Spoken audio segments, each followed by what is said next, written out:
Let's talk about it. All right. So this is comparing two different and essentially cool. So this is essentially comparing two different treatments for like a sudden cardiac event, yeah? So this is a great example of one of the ways they really like to ask more nuanced questions. So sometimes you're going to be asked a question that is strictly calculate the interval like we did before, or run the test like we did before. This one is one of those more nuanced, you have to understand some of the mechanics and what these values mean, okay? So what I want to remind you guys is that if I'm interpreting the p-value, the p-value is calculated as we assume the null is true. So as you describe the meaning of that p-value, the very, very first thing you should do is describe the null hypothesis being true, which they did in context. So, and then the other thing we might want to do here, just to have kind of in the back of our heads, okay? We have that the proportion of the, we have two different groups, right? We have those who had the CC, and then we have the group that had the MMR. And those have two different p-hats, yes? And could we calculate those two different p-hats? Yeah, what are they? Let's see, the cardiac group is 278. The MMR is 240. The MMR also has it's both, right? Yeah, so we're just doing this as a distinction between the two.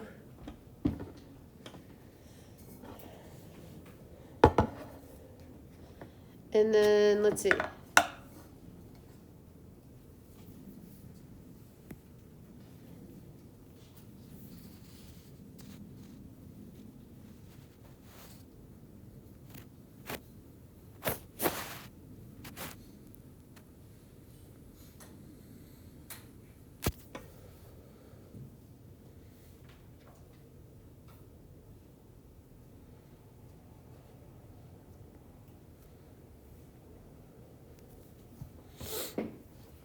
Did I do that right? Does that feel right?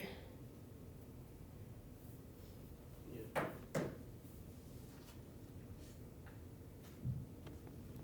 And these are essentially what? These are the survival rates of those two treatments, okay? And then we might even do, what is 35 divided by 278? I think you have a flip. Do I? Yeah. 29 in the group. CC plus no, I think it's right. 29 in the group receiving the CC plus the MMR, Oh, 35. wait, yeah, I read it wrong. Okay. So the first group is 0.125. And the second one is 1, 2.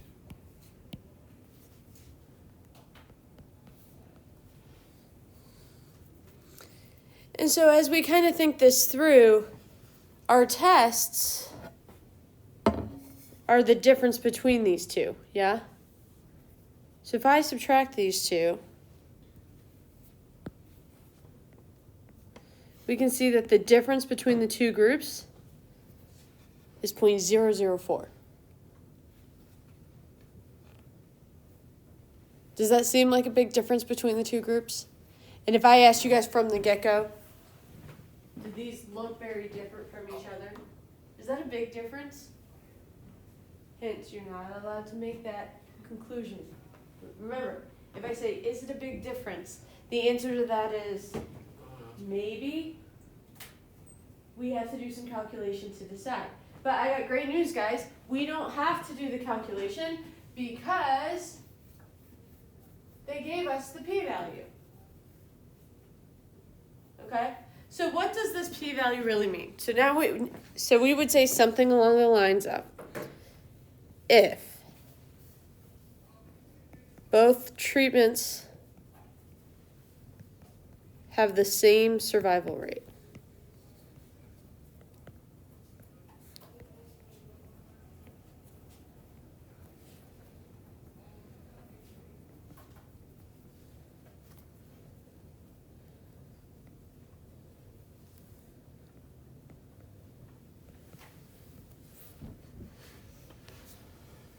because that's what we assume when we calculate the p-value.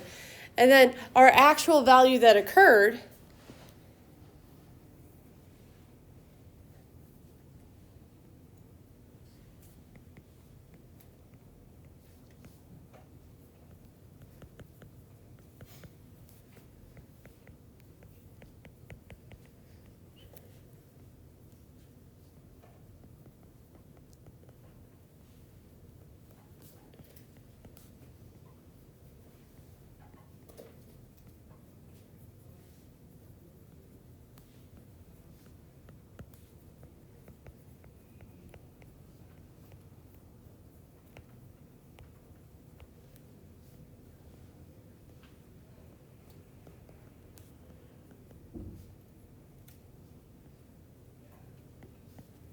let you guys read that for a second. So essentially what we do is we just write, why'd you guys do that? I'm gonna need to get my steps tool out.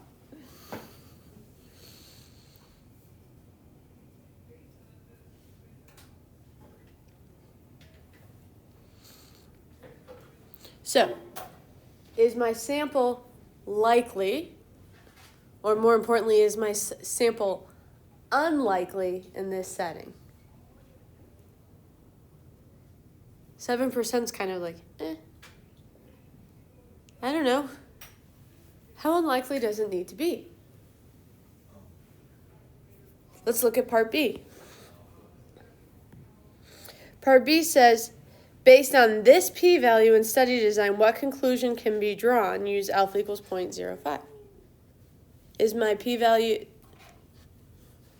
what do you guys think? If I tell you to use alpha equals 0.05, we're going to take that p-value, always the p-value, and compare it to alpha. How does it compare? It's greater than. This means we cannot reject the null hypothesis.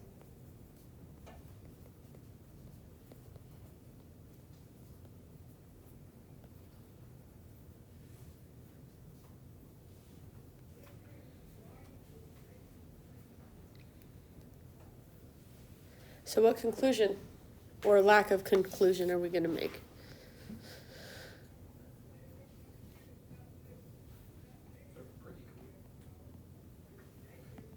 Therefore, we cannot conclude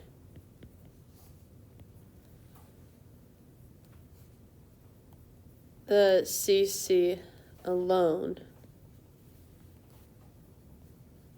produces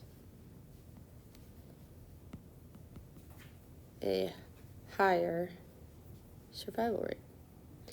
Do you notice how I'm just stealing the type or the hypothesis that was written in context above?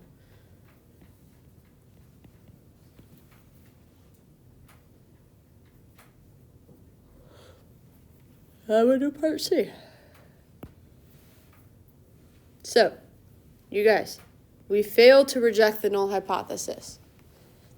So we didn't conclude the alternative hypothesis, yes? So if we're making a mistake, wouldn't that mean that the alternative hypothesis would be true? And we'd fail to conclude it. Because since that's the failing to conclude the alternative is only a mistake, an error, if the alternative is true. Do you guys get what I'm saying here? So which type of our errors happens when the alternative, that is the second hypothesis, is true? Type 2. So this would be a type 2 error.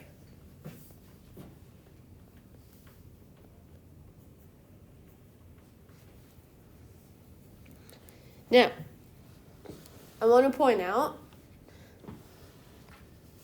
that this one is not asking me to describe that type 2 error in context.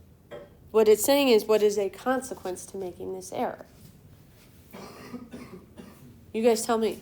You got the problem wrong. You got the problem wrong? Yeah, you answered it Okay, that's not necessarily, we probably want a little bit more than that, because if we just say that the consequence of an error is that the problem is wrong, we're not actually adding that much oomph to it. Okay? You guys, let's think through, at the end of a study, aren't they going to be making some sort of like recommendation? Okay? So it could be something like people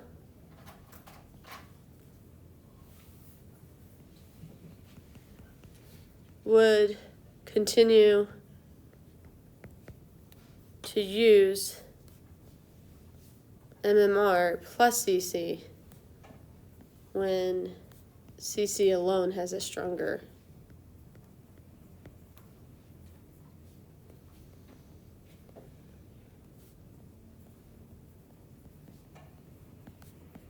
In other words, we'd recommend the wrong treatment.